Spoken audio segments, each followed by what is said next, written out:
Welcome back to part 6 of reproduction in organism. I hope in my previous video I have cleared you about sexuality in organism. So we have seen the concepts like homothallic, heterothallic, hermaphrodites, etc. unisexual animals. Now today's session will be I'll be explaining you about some of the different concepts like haploid organisms and diploid organisms. It depends upon the number of chromosomes present in the DNA. My dear students, as you know that the sexual mode of reproduction incorporate such a process of combining DNA from two different individuals during reproduction. So, in the sexual mode of reproduction, it is combination of DNA from two different individuals. So here if you can look at the first concept, that is haploid organisms, the individual having only one set of chromosomes in somatic cell. As you all know that if I take an example of human being possesses 46 chromosome number in their cell. In the sense 23 chromosomes have come from a father and 23 chromosomes have come from the mother. So the child will have 46 chromosome. Now in case of haploid, the organisms will have only one set of chromosome. Such individual we can call them as haploid organisms. Examples: Monera, fungi, algae, bryophytes. Diploid organisms, the individual having two set of chromosome in somatic cells. Examples are pteridophytes, gymnosperms, angiosperms, and most of the higher animals. In diploid organisms, the gamete formed by meiosis. At the end of the meiosis, haploid gamete forms. So, in the diploid condition, if the diploid in the sense they contain double number of chromosome, two set of chromosomes. So, they are formed by meiosis. The diploid organisms gamete are formed by the process of meiosis, and at the end of meiosis they are going to get haploid gamete formation. So they form haploid gamete formation is going to take place. So now question comes, how transfer of gamete is going to take place? Whether it is going to take place through a water or a wind, or there is a mating of male and female individual is going to take place, because male and female has to fuse, then only there is a reproduction which is going to carry out with the production of zygote. So let me tell you how gamete transfer is going to take place. In majority of the organisms, male gamete are motile, in the sense the male gamete are capable of moving from one place to another place. So we call them as male gametes are motile, and female gametes are non-motile, in the sense majority of the organism which you can see around us, there the male gamete is motile and the female gametes are non-motile. If in a few fungus and algae, both male and female gametes are motile. See the exceptional case. These are the two exceptional cases like fungus and algae. You are going to see that male as well as the female, both the gametes are capable of moving from one place to another place. In algae, bryophytes and pteridophytes, male gamete move in water to reach female gamete. As I said you, there is a mating of male and female gamete has to take place, so that there is a fusion of male and female gamete to produce zygote. So either male has to come and fuse with the female, or female has to go and fuse with the male gamete. So in case of algae and fungi, both are able to move from one place to another place. Now they have given you clear information about the algae and bryophytes and pteridophytes. Male gamete, the male gamete which are able to move from one place to another place, they require a medium. The medium is a water to reach to the female gamete. So the large number of the male gametes are false to reach female gamete. So we don't know where is the female gamete. So the male gamete will releases number of gametes. So the male gametes are released into the water in a high quantity, so that it has to reach to the female gamete.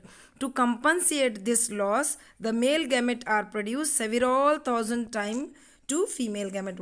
What does it mean? we don't know where is the male, and we want the zygote has to be formed, fusion of male and female gamete has to be taken place. So which place there is a female gamete, we don't know. To compensate this, the loss should not occur, the zygote has to be formed, the generation has to be continued. So the male gamete are produced in a huge quantity, in thousands time to the female gamete. Female gamete will be few, the male gamete will be produced a long time through the medium of water, it will reaches to the female gamete, then fusion takes place, then zygote forms, then a new individual is going to grow. In this way they continue their generation.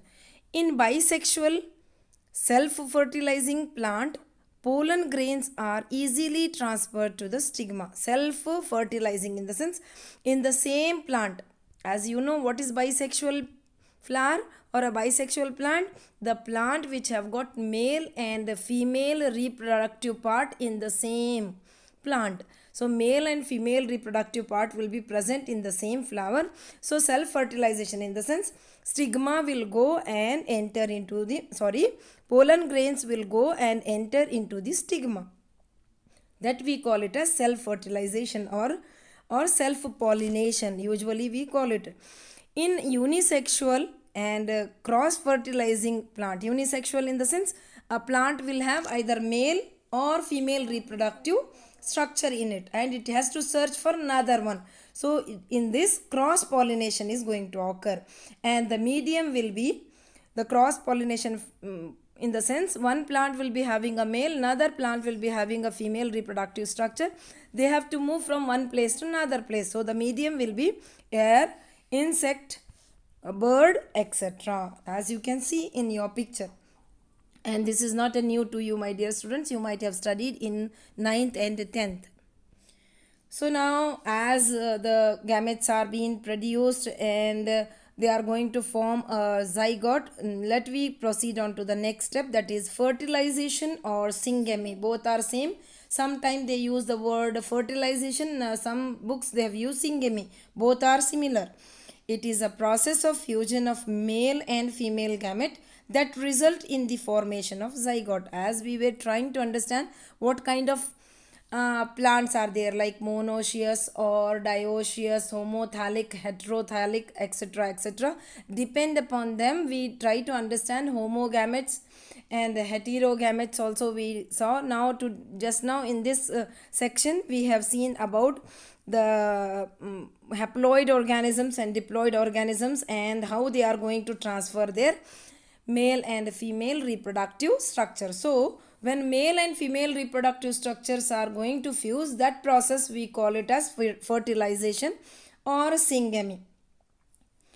There is another concept we call it as, which is a unique one, which doesn't require fusion. Just look at the screen, the parthenogenesis. What does it mean? It is a development of new individual without fertilization. Fertilization is not required. Directly the individual is going to form. It doesn't require the fusion of male and female gametes.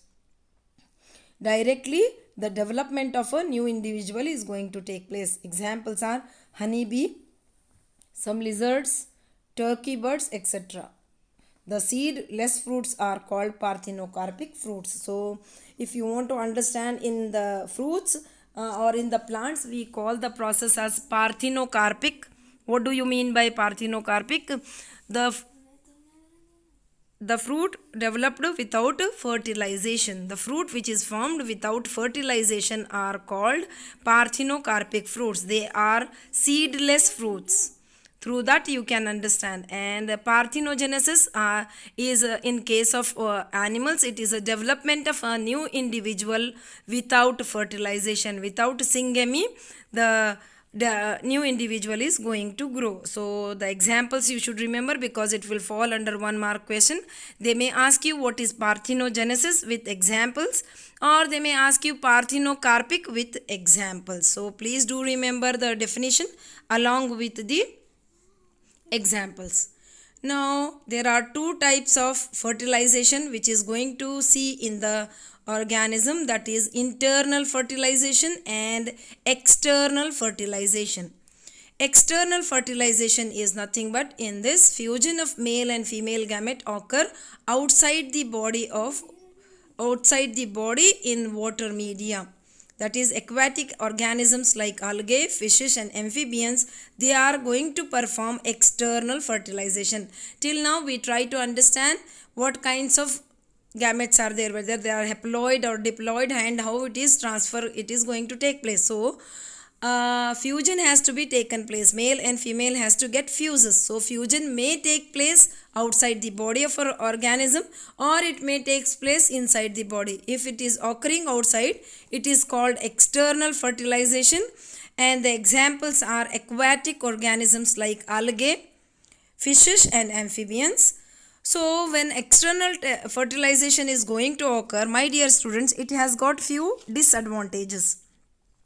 Organism produce large number of gametes. The organism has to be produced large number of gametes so that it has to go and meet to the female reproductive part.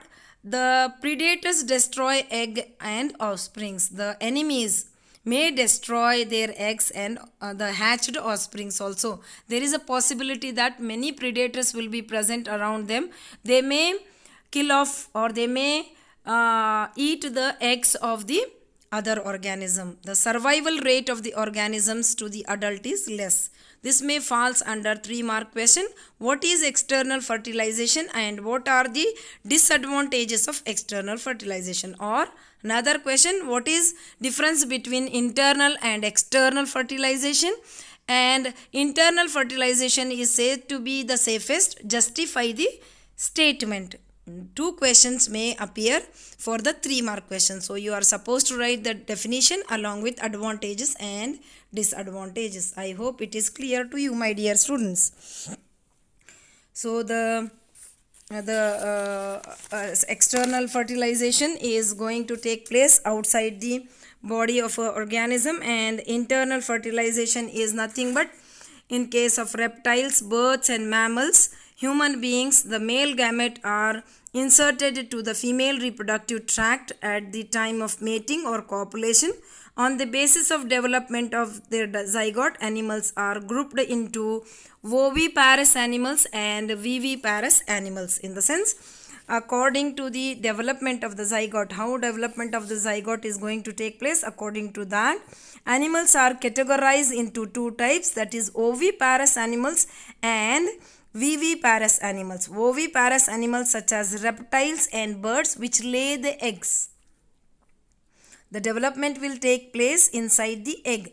And viviparous animals such as majority of the mammals including human being, the zygote development into the young one inside the body of female individual. Okay? Are you understanding? So based on the development of the zygote, how the development is going to take place in the zygote, animals are grouped into oviparous and viviparous. Please do remember, this may come for the 2 marks question, like differentiate between oviparous and viviparous with examples. So oviparous such as egg laying animals. Example, the animals which lay the eggs are said to be oviparous. Examples are reptiles and birds. And viviparous are the animals which give birth to their young one inside the body of a female individual. Examples are mammals.